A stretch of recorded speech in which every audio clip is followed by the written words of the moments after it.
Are you sick of working for somebody else? Would you like to quit your job or at least have the ability to quit your job? Well, that's what I did. I went from a full-time W-2 employee to a full-time real estate investor. I'm going to show you exactly what I did so you can get on that path as well.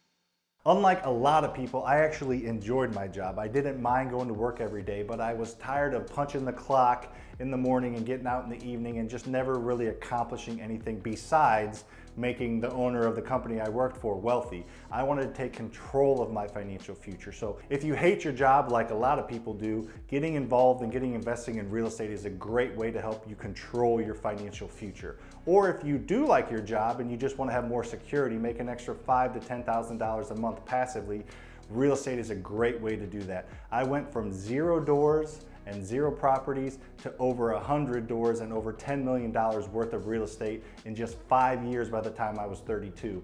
And I ended up quitting that W-2 job that I actually liked and went full-time into real estate, and I'm really making an impact on my financial future and creating wealth every single day that goes in my pocket. So in this video, I'm going to show you guys kind of the steps I took and walk you through my journey, and hopefully you guys can relate and potentially kind of take the same path that I took to create financial security or quit your job and tell your boss to screw off. Before I talk about the very first step I took, I want you to make sure to subscribe to this channel. Please hit the notification bell, smash that like button, and also we have a great, amazing comment challenge going on. So if you're involved in real estate at all, or you're wanting to get involved, and you comment on our channel from now until the end of the year, we're shooting this the beginning of August of 2020. So at the end of this year, we're going to pick a random person that made a comment on our videos, and we are going to give them access to our team for a day. If they're local in the St. Louis area, we'll bring them in our office. If they live far away, they can fly in, or we'll just virtually do it. We're going to give you access to our entire team. We have a team of about 20 people that work in this office. We can talk about everything from wholesaling to flipping to landlording to property management to hard money. Anything you want to talk about in the real estate space, we will spend an entire day talking to you about that. That is a $10,000 value that we're giving away. So please comment on this video and comment on our other videos as well. Now let's get rolling on this one. Owning real estate can have its own challenges. It is an extremely proven way to grow wealth, but it still does have its challenges. In order to own real estate and create long-term wealth through rental properties, you need to kind of have a long-term mindset. You're not going to get rich overnight buying single-family rentals or even buying apartment complexes. So if you're going to get in this space, you need to have the right mindset and understand that you're slowly building incredible long-term wealth. What I did was I did the prototypical Rich Dad, Poor Dad. On my honeymoon, I read Rich Dad, Poor Dad, and that got my mindset right. I was obviously still working at that other job, and I got to thinking the differences in the rich dad versus the poor dad, you know, working for somebody else, and the rich dad who creates wealth through real estate. So that really got my mindset right. This is something I want to do. I feel like I can control my assets. I can control my real estate. I'm not just punching the clock, like I said earlier, and throwing money into a 401k or retirement every single month. I'm actually creating my own wealth and controlling the wealth. The first thing to do is make sure you have the right mindset. Sit down, analyze, talk with your family, talk with your friends, talk with your significant other. It's a commitment. You need to have people on your team. You need to have people supporting you. So get the right mindset and let people know that you're wanting to get involved in real estate. If you're not getting really any traction or getting any love and support from your family or friends, because this is potentially a big change, not everybody is comfortable with change. So if you're willing to make the change and the people around you aren't necessarily supporting you, or you don't feel like you're getting enough information, seek out a mentor. Obviously watch our channel and channels like this, but seek out a local mentor. There's a lot of people in every single market that are willing to help. A lot of them are for free, just willing to help talk through things with you, meet you for lunch, meet you for coffee. You can reach out to those people by going to local Facebook groups, local real estate investment Facebook groups, and just ask, is there a mentor? Is there someone that's willing to take me to coffee? I promise you, if you post on your local real estate investment group on Facebook, I'm interested in real estate, I'm a hard worker, would someone grab coffee with me to explain the pros and cons? I promise you there's going to be probably 15 to 20 different people that comment on they're willing to take you out to lunch, and that'll just get you immersed in the industry. And that kind of brings me to my next point. Once you realize that it's what you want to get into, you've done your research, you've got your mindset right, you've got some backing, you understand what it's going to take to grow wealth through real estate. The next thing to do is get immersed in the community. That was what we did. I started going to our local meetup clubs. Our local one is the Faster House Buyers Club, but there's a bunch of meetups. If you're in a town of at least 100,000 people, I promise you there's at least 2 or 3 local meetups going on every single month that you may or may not know about. So a great way to do that is go to the meetup site. It's a website, meetup.com. Go there and search for local real estate investment groups, whatever town you're in. Go to Facebook and ask on Facebook or search for local real estate investment groups and go to the meetings. I know it's kind of uncomfortable for a lot of people, especially if they're going by themselves, to just go to a meeting and meet random people and talk to people and shake their hand, especially if you don't have knowledge on the subject yet. That is okay. We have about 150 to 200 people every single month that show up to our meetup, and every single month there's 30 to 50 brand new people show up each time, and we have people raise their hands. Out of the 150, there's probably 75 or 80 who've never done a deal before. That is okay. That is where new people go. So go to those local meetups. You can find them through meetup.com or your local Facebook groups, or you can probably even Google them as well. And what I did was I have a partner, a business partner, Lucas, who you see on this channel, who I own all my rentals with, and who I own my flipping company with, and as well as this education company in this channel.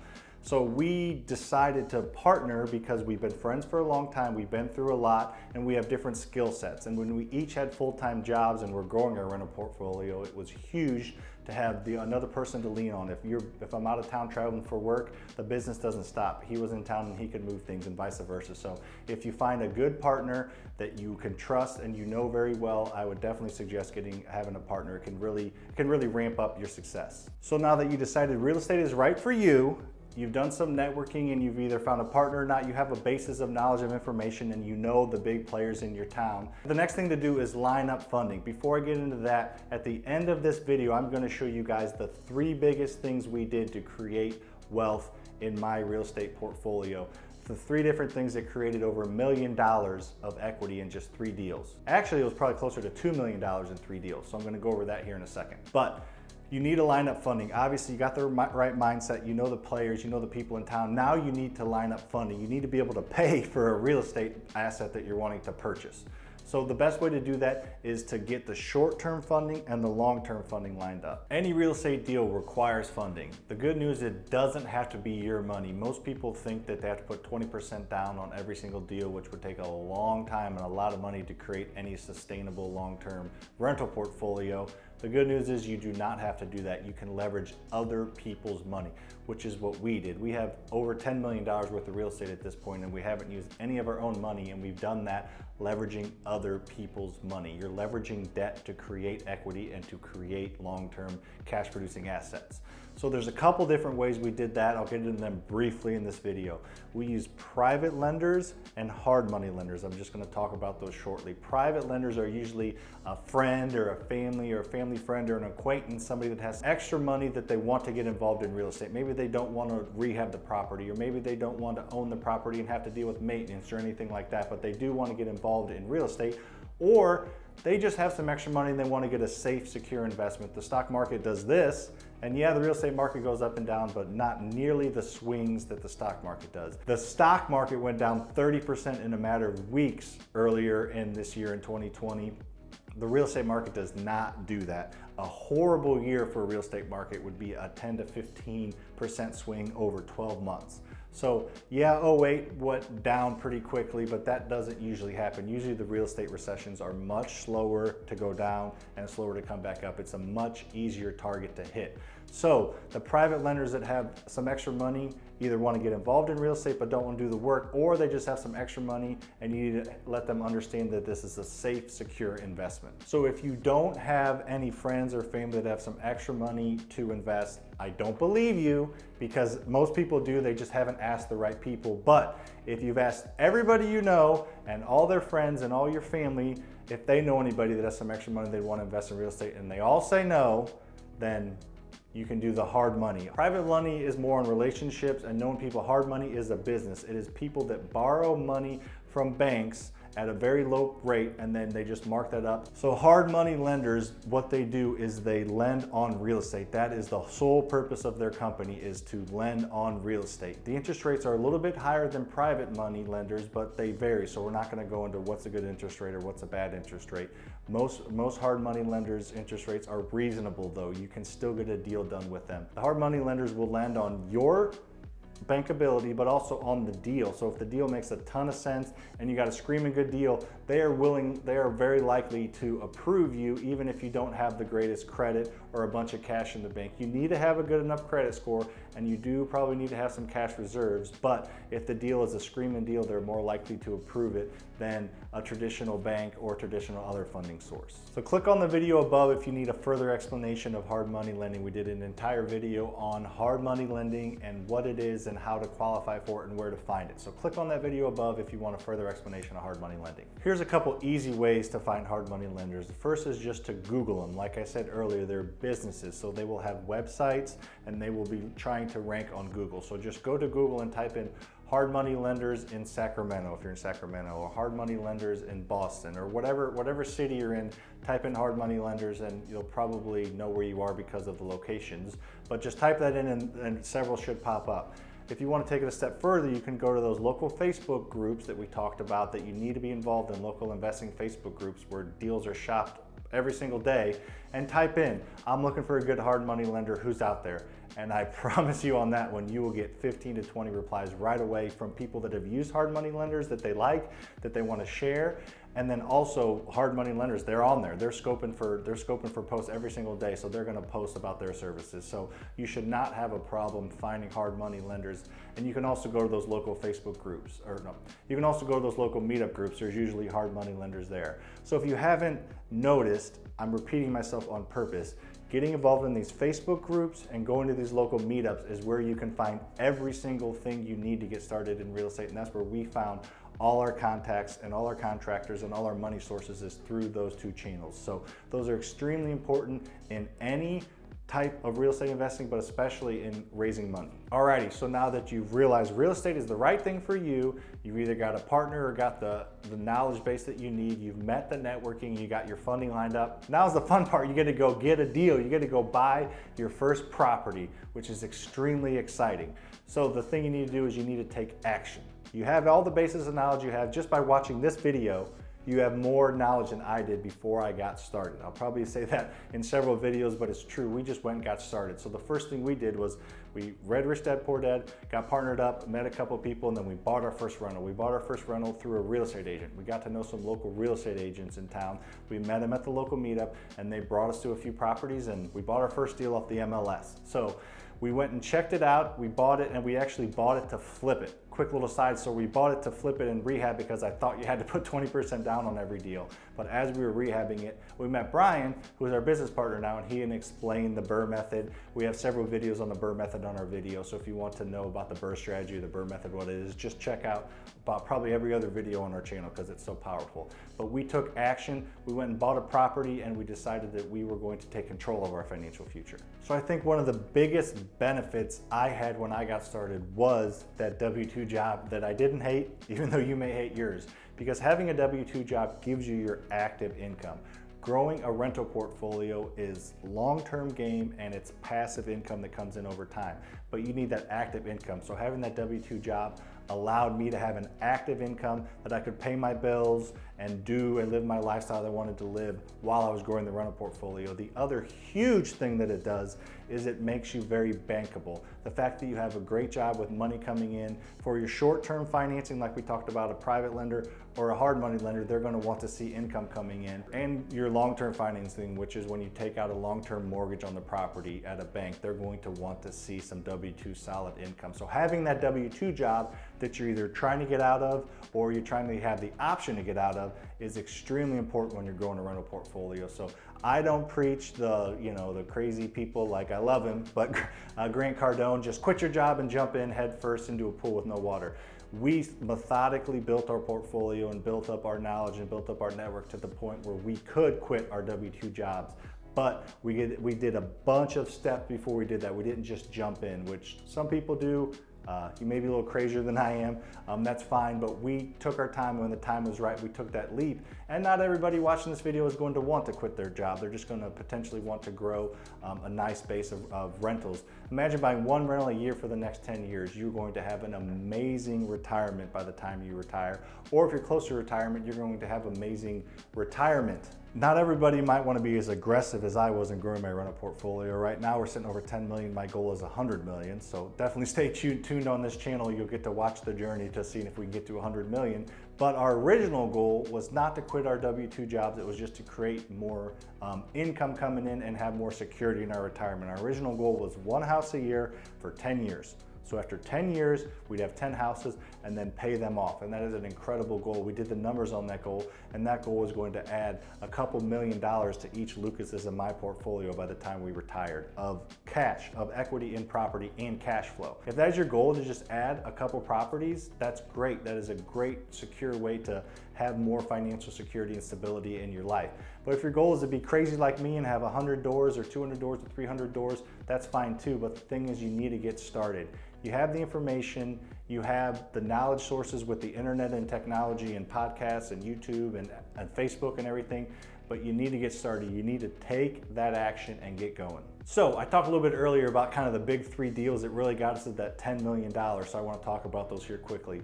The first one is we bought 27 houses at one time. There's a video up here to the link where we talk about that, but we bought 27 houses. We bought them for $1.5 million, and they appraised 3 months later for $2.2 million, and we didn't put a dime into them. So that gave us $2.2 million worth of property and 700 grand equity like that. The other big deal was we bought an apartment complex, a 32 unit for $1.1 million, and we ended up a couple years later appraised for a little over $1.5 million. So just in a couple years, that created, $1.5 million worth of property and 400 grand in equity like that. And the third big thing we did is we just bought a storage facility earlier this year it's an existing facility that we bought that has 66 or 68 units in it, but we're adding a couple buildings and we're adding some boat and RV storage. But it's got an open land on it, but when we bought it for in the mid 300,000s, and it appraised for 750,000 as is. So just the fact that we were willing to buy that and take that risk, we rewarded immediately with 400 grand in equity. So those were kind of the 3 big things that really got us to $10 million, and that got us to well over $1.5 million worth of equity. The last thing I want to leave you with is the fact that we were able to do all this with no money out of pocket because we found deals. If you're buying properties at market rate, it's going to be hard for them to cash flow first off, and it's going to be hard for you to use the BRRRR method where you refinance out, which, like I said earlier, you can check out plenty of BRRRR videos that are out there. So you need to find deals and buy deals and stick to your numbers. I know it's going to be exciting if you have no properties or even 5 properties. Getting deals still excites me, but you need to stick to your numbers. You need to take that emotion out of it. You need to put offers on good deals, and you need to have your cap, and you need to stick to it because it just gives you so much more flexibility. Real quickly, if you're wanting to use it as a rental, but you bought it right, and for some reason you don't want it to be a rental anymore, if you bought it right, you should be able to flip it and rehab it and make money on it, or sell it to another landlord and wholesale it, which is when you wholesale is you're buying a property and then selling it to somebody else without touching it. We do that all the time. So to round that out, the key to all this is just making sure to find good deals and buy them below market value. It gives you so much more options if you buy at a discount and are not buying at market value. So that was kind of my story on how I got started in the past 5 years investing in real estate. So now that I've created this $10 million rental portfolio I mentioned earlier, the plan is to $100 million in assets. And we're able to do that is because like I said earlier, we're buying houses at a discount. We have our systems in place. We have everything lined up. We're buying 2 to 3 properties a month. We're always looking for something else like the storage facility we just bought, or another apartment complex, or a package of houses. But every single month we're adding 2 or 3 houses to our rental portfolio because we have our systems in place, we have our funding in place, we have our contractors in place. We're basically to the point now where we can just go out there and find a good deal, put an offer, and if it makes sense, buy it and just kind of dump it down the pipeline, and then within a month or 2 we'll have a tenant in place and just keep cranking them out. So that's kind of what we're doing. If you enjoyed this video at all, or you like the idea of becoming financially free or financially secure through owning real estate, definitely stay tuned because we do 2 to 3 videos a week, and we're going to be following our flipping company, which we buy 150 to 200 houses a year, and then my rental portfolio, which our goal is to get to 100 million. So there's going to be a lot of really exciting real life content. We're not only talking about this into a camera, we're actually doing it every single day. So make sure to subscribe to our channel and hit that notification bell as well so you're notified first when this content comes out, and don't forget to comment. On this video, how about you comment what your goal is, how many rentals you want to get in the next 5 years. Thanks for watching.